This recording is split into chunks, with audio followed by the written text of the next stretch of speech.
Et si les discours apocalyptiques sur l'avenir de la planète étaient mauvais pour la planète, et surtout mauvais pour l'humanité, c'est l'hypothèse à contre-courant que défend Michael Shellenberger dans son ouvrage Apocalypse Never, et nous en avons parlé. Ce qui est intéressant aussi dans cet ouvrage, c'est qu'il passe à travers les différentes paniques que l'humanité a traversées. Et Mhm. effectivement, avant que ce soit le changement climatique va tous nous tuer, il y a 30 ans, 40 ans, c'était la surpopulation va tous nous tuer. Mhm. Et aujourd'hui, on se rend compte que non, on est en train d'atteindre un pic de population et que la population va plutôt se stabiliser en dessous de 10 milliards sur la planète.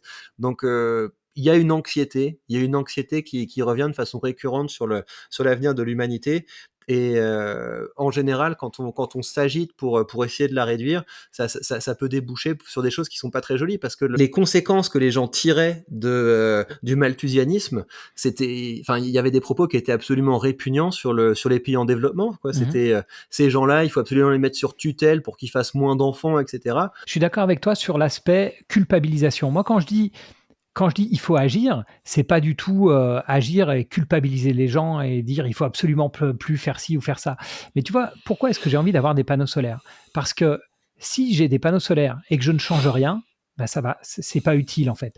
Mais après, il faut avoir des réflexes. À partir du moment où tu pars du principe que la ressource énergétique, elle n'est pas, c'est pas un puissant fond, d'accord, et que tu la gères toi-même. C'est pour ça que moi j'adore l'aspect d'avoir des panneaux solaires sur le toit. Tu sais que tu produis plus d'énergie dans la journée. Bah, 9h, ça commence, hop, t'es au top entre midi et 15h et après ça rebaisse. Bah, tu vas peut-être utiliser tes appareils, enfin par exemple recharger certains appareils plutôt au moment où ça produit le plus. Et si c'est pas automatique, bah, tu peux, c'est tout simple. Tu règles ton chauffe-eau par exemple pour qu'il chauffe. Avant, on avait les heures de nuit, mais ça sert à rien de chauffer plus. Enfin, avec du solaire, il faut chauffer plus le jour. Donc ton chauffe-eau, tu le mets pour chauffer plus entre midi et 15h, etc.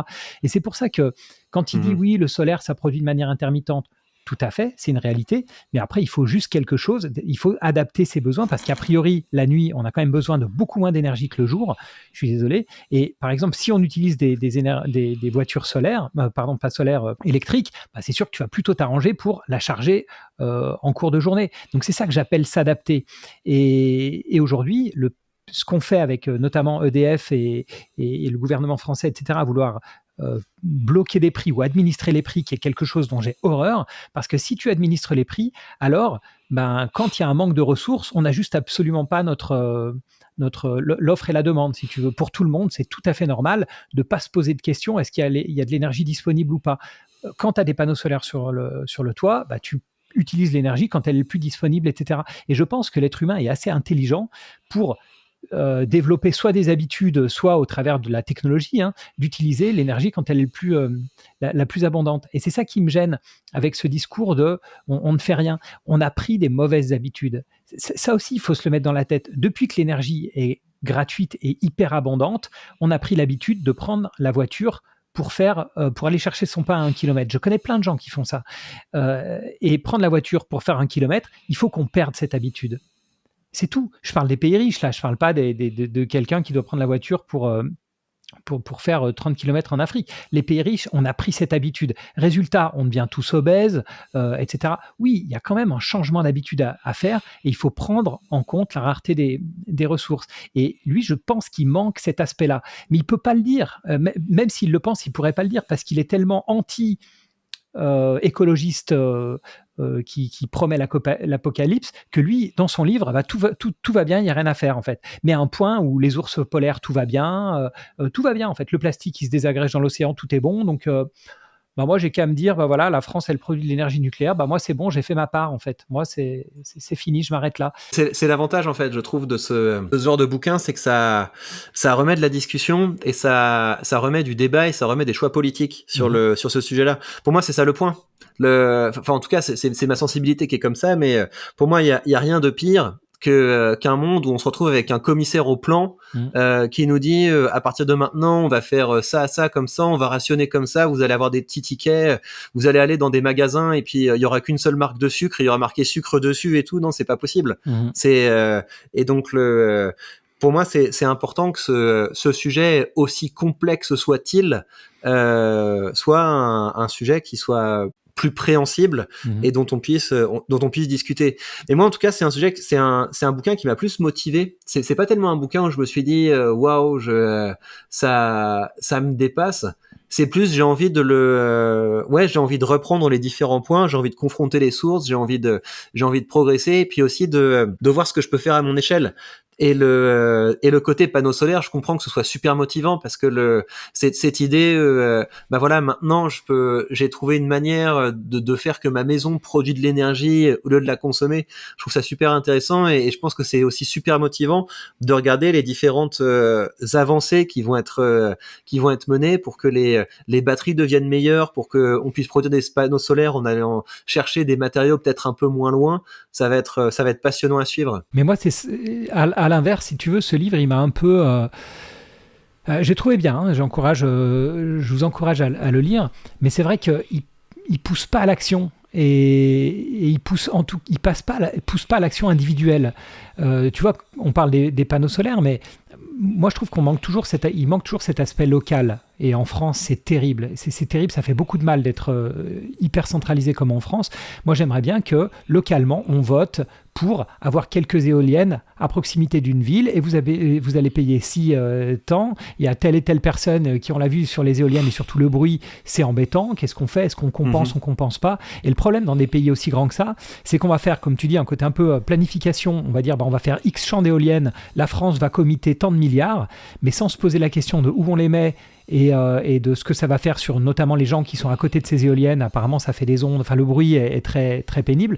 Après, moi, personnellement, j'ai jamais trop compris l'aspect esthétique parce que je trouve pas ça moche, mais moi, je peux comprendre que quand c'est dans son jardin, c'est gênant. Il y a d'ailleurs toute une partie là-dessus, hein, sur Not in my backyard, hein, pas dans mon jardin, où il explique ce côté-là où on vote pour des choses, mais voilà, la centrale nucléaire, tout le monde est pro-nucléaire, mais je sais pas si on t'en met une à 20 km de chez toi, si t'es content, enfin, ou 10. Donc c'est ça qui me manquait, c'est l'aspect, finalement je fais pas attention, je fais un don aux pays pauvres et puis je consomme de l'électricité nucléaire comme on a en France et on est bon, quoi.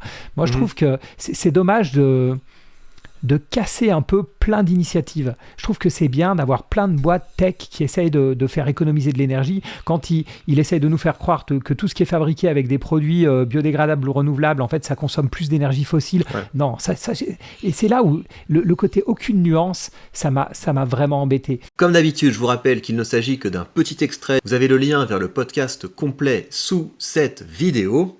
Côté investissement, les marchés ont l'air d'être repartis à la hausse. Ceci me laisse plutôt froid. À la limite, j'aimerais bien que ça baisse encore un petit peu pour pouvoir réinvestir, pour pouvoir renforcer mes positions. Je trouve notamment que j'ai des ETF qui performent pas bien. En tout cas des ETF qui ont fortement baissé par rapport à mon prix moyen. Je pense notamment à celui-là, SPDR Global Dividend Aristocrate, qui est un ETF qui a un plutôt bon rendement et qui s'est effondré assez loin de ses plus hauts. Donc voilà, ça fait partie des ETF dans lesquels j'aimerais renforcer ma position. Je vous tiens au courant de tout ça. Et en attendant, si vous voulez commencer à investir et pouvoir acheter sans frais dans une très belle sélection d'ETF, vous savez que vous avez sous cette vidéo le lien vers mon courtier. Côté investissement toujours, vous savez que tous les lundis, je reçois des loyers de la plateforme Realty. Les loyers arrivent et le 15 mars, il y avait pas mal de propriétés que j'ai achetées qui ont commencé à verser.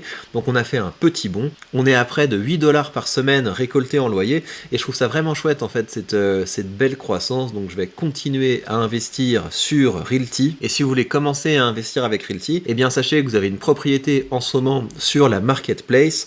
C'est une propriété qui est à Détroit. Vous avez une vingtaine de logements. Ça vous paye les loyers tous les lundis. Vous avez un rendement d'un peu plus de 9%. Et moi, aussi souvent que possible, je rachète des petits morceaux de cette propriété pour pouvoir bénéficier des intérêts composés. En ce moment, moi, mes loyers arrivent directement pour m'acheter des morceaux de cette propriété. Donc c'est vraiment chouette. Hein. C'est pour ça qu'on a une progression qui est aussi régulière. C'est parce que j'investis régulièrement, parce que je réinvestis, ce qui me permet d'augmenter mes loyers. Et vous savez que si vous voulez commencer à investir avec Realty, vous avez mon lien affilié sous cette vidéo.